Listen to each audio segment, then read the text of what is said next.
Hi everyone, just a update about what I've been doing, which is not a lot. I've been doing a lot, but I haven't doing a lot for the channel. I've kind of reached a point 2 or 3 weeks ago where I realized I had absolutely no interest in doing any work for the channel whatsoever, and most of it kind of boiled down to just the repetitive nature of what I was doing and just not really feeling like touching any horror games.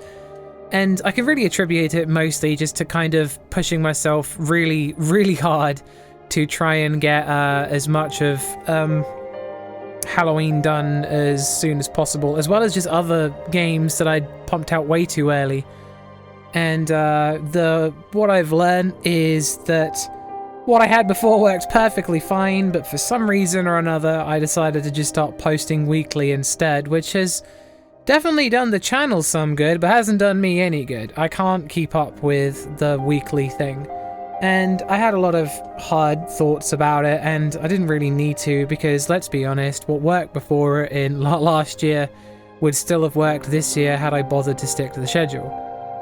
I've had a bunch of ideas for videos to go up, and one of them's going up probably the same time this is, which will be the video on some of the games that I've played, because I've kind of reached a point where a lot of the games that I've been sent, like Labyrinth of the Demon King and like Robot Anomaly and White Room Protocol and Paper Pusher and some of the others, which I've now got about 20 or so, or 25 I think, games that I've been sent that I'm just not going to be able to get round to doing before Halloween, which was the plan, to try and finish off as many of them as possible and then have a nice long break, which I am planning on doing very much this year. I think that I need a really long break, so I'll probably, after Halloween is over, I will be off for a couple of months at least. Not like last year, where I said I was going to spend time off and then got right back to it.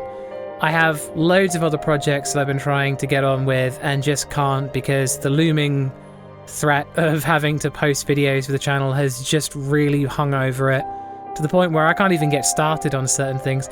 But like this last 2-3 weeks, I've managed to finish a couple of things that I started, nothing nearly as big as some of the things that I want to do. And I kind of got nostalgic for a time where I would wake up one morning and think, what do I want to make today? As opposed to waking up every morning and going like, well, I'm making one thing today, even if I don't want to. And yeah, it's been really nice the last couple of weeks, but it's a problem with the thing that I'm trying to do. I can't have both. I can't be like posting videos throughout the year and doing Halloween, and also trying to do other projects at the same time and work a job and spend time with friends, and like it's too much. Like there is not enough hours in the day for the kind of things that I want to do. And sometimes I just want to do nothing, and I think everyone has the right to want to do nothing. But yeah, I've kind of hit that barrier where I think to feel fulfilled enough to really, really want to return to work, I'm gonna need time off after Halloween. I've got a, you know, I've done pretty much nothing in the last 2-3 weeks. But I did do some things, so we're going to talk about them very briefly. And I basically, just to say, this is the video from here on out that I'm going to be just going back to work slowly, because I don't really need to. I've done so much for Halloween already that there's only a couple of games that really just need me to start them off, and there's not that much else really to worry about. So I'm still pretty confident at this point that I'm going to have more than enough time to finish off the rest of Halloween, even if it is like, you know, the majority. And if I can't do some of the games that I wanted to do, I still have other games that I've already done that I can swap out or just find something else, because again, I've got so many to do that I can swap them out at any point and it will probably be fine. So yeah, like I've done a bunch of ones. I've worked through some of the list. I'm just gonna bring the list up real quick so I can have a little gaze at it. Yeah, I've been playing Dino Crisis. I'll start from the start of the list. I've been playing Dino Crisis, but I think that was the game that really pushed me to stop, because I spent 2.5 hours playing Dino Crisis before I realized that 2 hours of it was an absolute waste where I achieved nothing because I couldn't find the solution to a puzzle and ended up looking up the solution to a puzzle, which was a code. And unfortunately, the game didn't tell me where I would find the code, which is really the guide didn't tell me what I wanted to find the code. Instead, it just told me the code, which was not really what I wanted. I would rather have like gone to the place and found it myself, because there's not much satisfaction in going, well, here's the answer to the question, instead of like, here's how you figure out the answer to the question. But basically what I ended up doing was accidentally choosing the next lab point instead of the first lab point, and that basically soft-locked the game, because I knew information that I wasn't supposed to and was able to progress into an area that I wasn't supposed to be able to get to, and I think that caused significant issues, and I had to, load an earlier save, and that wasted 2 hours. But I made more progress in that 30 minutes than I did in the 2 hours anyway, so like, it could be worse. Everything from Stalker 2, Dreadout, Sons of the Forest, Clive Barker's Jericho, and Hollow Body are all done, which is great. I finished recording Manhunt 2. Manhunt 2 was really not the game I was expecting it to be. I was expecting it to be more like Manhunt 1, but it felt more like a third-person shooter. It really, there was way more guns in that game than there was in the first one, and I already found a point in Manhunt 1 where the guns kind of invalidated the entire like tense atmosphere that you would get from hiding behind things, just because, well, why bother hiding? I've got a gun. Like, you could just shoot people, and it had like a lock-on thing as well that made it really easy to just shoot people in the head like instantly and kill them, which was really gory and cool and everything, but it wasn't really what I was there for, which was the tense atmosphere of the first one. Well, part of me is glad that it wasn't like, an absolute troll like the first one was. Not that the first one was bad, but like the whole constant stealth for ages really got, tiring after a while. But Manhunt 2 didn't really have the same kind of atmosphere at all. Most of it just felt like a first-person shooter. Sorry, a third-person shooter. But yeah, it was really good, and I think it's going to get it's definitely going to get points for gore and story, but the rest of it, I'm unsure about it. I'll have to think about it while I write it. I played Sorry We're Closed, which has been like, I've seen loads of people call it gay Silent Hill, which is really funny. But that was actually surprisingly good as well, like very unique combat, and some of the... I think that the one criticism I have about the game is I don't think that the environments are as symbolic to the underworld as some of the stuff in Silent Hill. Obviously, I don't think they're supposed to be compared, really, but I think that a lot of what made the environments feel a little lackluster, especially when you click your fingers to go into the underworld, was just how kind of, they didn't put a great deal of effort into making some of the environments feel like they, were an equivalent to the real world, or whatever you wanted to refer to it as, because you basically could click your fingers and switch between like the real world and the underworld, and when you did do that, like, it was basically like, oh, here's a box, and then when you'd flick the thing, it was like, oh, so here's a mangled man or something, and it's like, right, but yeah, it's not equivalent. It's not like, it doesn't... If you had like a cage with someone in it, I could be like, oh, cool. But like, it's just kind of, there wasn't even that much of the gore in it either. So like, that's my only criticism of the game, because otherwise it was actually really, really good. And there was a load of very odd feelings in a lot of it. It had a very off-kilter vibe, and the music did a really good job of that. And so did like the heavy tone of relationships and finding love in a game that was, essentially survival horror. I did like the environments, by the way. I like the environments. I just didn't feel like the symbolism of them really reflected, what they were seemingly, their inspiration, which would have been, I guess, Silent Hill. Anyway, yeah, that's enough about that one. I played some more Stuff of the Night. Stuff of the Night is, that's that one. I'm waning interest in that one really badly. Not enjoying that one as much as I was to begin with. Mostly because the game keeps on going and it doesn't seem to be changing very much. It seems pretty disappointing in that regard. Like, I understand the it's supposed to be like a madhouse sort of like fairground thing that you got to keep on pushing more like a gauntlet to push yourself through over and over again before eventually you find your way out. But God, the gauntlet's long, and Yeah, I've gone through like 2 or 3 boss fights that are all just the same thing in a different arena, and I feel like the length of the game is just getting a bit bloated now. White Day, a Labyrinth Named School. I haven't played it yet. I haven't touched it. Then I've done like there's The Last Door and Dredge, which are finished. Fear and Hunger. Not touched it yet, but again, like I said, I'm only going to be playing enough of that one to get the general vibe of the game, and I've played some of it before, so I'm pretty sure I can describe some of it just by memory, but obviously you need footage to back that stuff up, so I will be diving headfirst into it again to try and get as much out of it as possible. Like, homework's done. Song of Horror, again, haven't really, because I have not done anything, I can't really say that I've put any effort into it, because I haven't. Slay the Princess is still exactly where it was 2 months ago. I really need to just, you know, I know how much work that I've got to do, but I've kind of just, you know, not done a great deal of it because you can't force yourself to play games, can you? So, that's that. Again, with Who's Lila, not much change, and the same with Join the Grudge, not much change. I'm nearing the end of Schooled Against the Black Priory. I'm pretty sure I'm like approaching, because everyone is talking about the next thing to do is to go to the Black Priory, which would be, I'm assuming, the end of the game. So I'm really looking forward to that. However, like I think I've said probably a couple of times before, I don't think the horror in that game is particularly, it's not like in your face kind of stuff. It's a very slow creeping dread, and I think a lot of it can possibly be offset by just the generic gameplay of like you know, an old school RPG. I do like it though. I do really like it. It's a very good game. Post Trauma, need to write a review on it. That's all I really got to say about that one. Hollow Cocoon's done. Fear the Spotlight, also got to write a review on that. I think I'm about halfway through American McGee's Alice before I think I kind of got confused and stopped.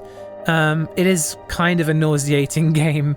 It was really good to begin with, but I think the general combat difficulty and the amount of things throwing themselves at you to try and kill you is really getting to the point of just kind of annoyance now. It is, you know, some of the areas are faster to run through than they are to bother to stop the fight, anything, and I know that's kind of an old game problem that a lot of them had back then, but it is getting pretty grating.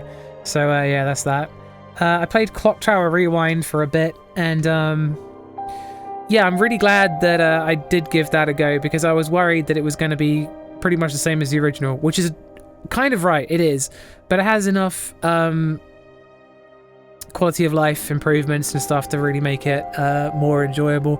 I've been poking and prodding at that, just trying to see where you can and can't go. I don't know how to finish the game, and I don't feel like looking up a guide. I would rather just run at it, you know, straight into the brick wall over and over again, just to see how far I get in that. Casting of Frank Stone is done. Forbidden Siren 2, I started playing that and gave it a little go. I'm pretty sure I mentioned that in the last one. There's nothing new to talk about there. The same for Resident Evil 2 Resident Evil Revelations 2, Kuon, and Silent Hill F. Like, I either haven't started them or haven't played very far into them, and that's kind of that. There's not much else to talk about there. I am writing a video on desensitization. I need a few more free games to finish off the free horror 4, which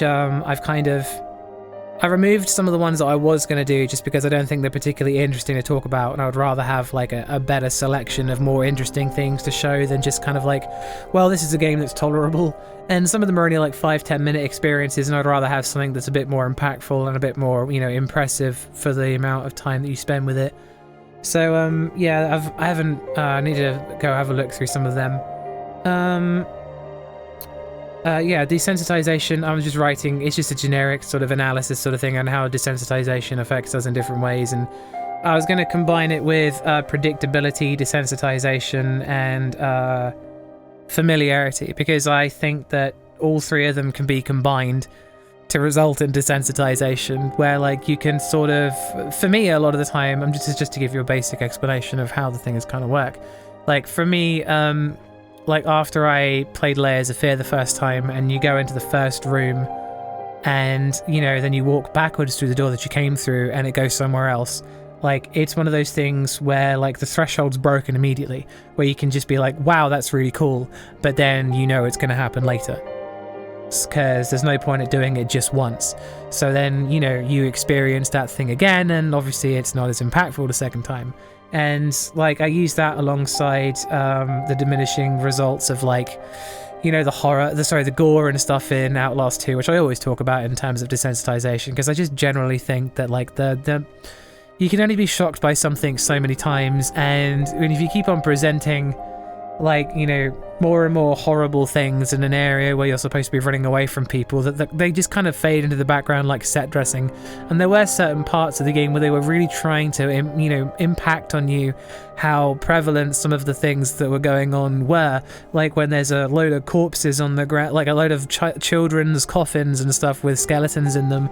They're like, yeah, this is messed up, but like you've just seen loads of people dead behind you, and like you're gonna see loads of people dead in front of you as well. You've died yourself multiple times. Like, you've seen skewered people, you've seen all sorts of horrible stuff, and when you walk in on a bunch of children's coffins, I can't imagine, you know, because that's like, I think 2/3 of the way into the game that you're really going to sit there and be like, this is the straw that broke the camel's back right here, because it only tries to keep on ramping up that amount of horror until it reaches the end, and I lost my desensitivity to it really early. But yeah, like the familiarity is more of a thing of like the bodies on the floor when you play the Silent Hill 2 remake. There's I think it's a room somewhere in the labyrinth where like it has a door, and if you try to open the door it makes an alarm, and then it will wake up all the corpses of all the enemies on the ground. And I've kind of when I say familiarity, I mean along the lines of when you play Dead Space and you see a corpse on the ground that you didn't kill and it gets up and attacks you, you remember that. So like when you see another game like Silent Hill 2, Silent Hill 2 Remake even, where there's a bunch of corpses on the ground of enemies that you didn't kill, you kind of associate that with what you've already seen in another game to be like, well, they're probably going to get up, and lo and behold, they do. So that's one thing that I was going to bring in as well. So that's familiarity and predictability kind of combined, because I think all of them sit together in the same sort of thing. So that's what that video is going to be about. I started writing it, but I'm not particularly satisfied with what I've written. I think that it could be better. So I haven't really shared any of that yet. It's there's a lot of stuff. There's a lot of stuff to work through there. The horror mechanics one has just been a bit of a drag to write about, because there are some mechanics that just aren't that interesting, and I got rid of some of them. Like I got rid of the split world thing from the Medium, just because really I don't know. It was a fun mechanic in the Medium, but I don't really think that it made a huge impact on the way that the game was played at the end of the day. Like, yeah, you could just switch between them, or you could look at both at the same time, but I have to admit that it didn't feel particularly impactful. You know, I don't know how much really added to the horror of it, so I kind of just decided not to talk about it. But I am nearing the end of that. I've written about, I'm going to say about 70% of that. There's just the last couple, and there's a bit of gameplay footage to record, because I mentioned like the classrooms and stuff, and I don't think I have any footage of that anymore. So yeah, there's a bunch of things to talk about in that. But yeah, most of it has just been kind of, I've spent more time writing than I have doing anything else, and I haven't spent any time playing any of the games, which is what I said I was going to do in the last post before I stopped. But yeah, I've had technically a good 3 weeks, but I have, like, there's that lingering guilt in the back of my mind that, like, you know, you got to get back to work eventually. And oh, and the Discord channel. So on the Discord server we had the first disruption that I think we've ever had on there, and I'm not gonna lie, I was not prepared to deal with this sort of thing when it came about, and I'm not a mod or a, you know, I'm not a Discord person really. At the end of the day, I don't know how to manage it. I didn't have like there's no rules set or anything like that, or anything to tell anybody not to do anything specific, and two people argued over rather important things in my opinion, and I had to stop someone from returning to the server, which again I'm really regretful that I had to do, but at the end of the day I'm trying to just keep the peace. So when that whole thing came around, I was extremely disappointed, but the good thing is that we've managed to change. Me and Ruby have been working to make the server better, and we're working towards improving not only, like, you know, the general upkeep of the server in terms of, you know, people having specific roles to keep the peace. Not that I ever really wanted to have that kind of thing.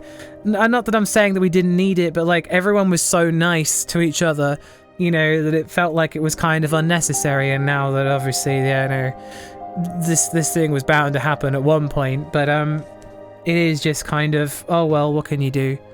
And yeah, we've been working on making it better. We're thinking about assigning different like roles and stuff to people. Not that I don't think that what roles that we're going to be assigning to people are going to be particularly important.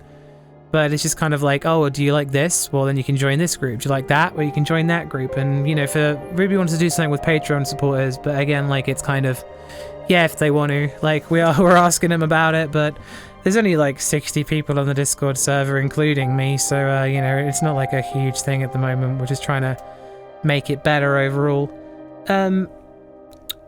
Oh yeah, but so we have, because Ruby's joined the server and has basically the same kind of control as I do because she knows more about it than I do. And we were thinking about adding a bunch of like, you know, some little robots and stuff to make things more entertaining. And we have one moderator with the potential of another who's ironically had their Discord account hacked, so but when they get back to it, hopefully they'll be able to join the moderation team, which doesn't bode well, but like trust me, hopefully it'll all work out.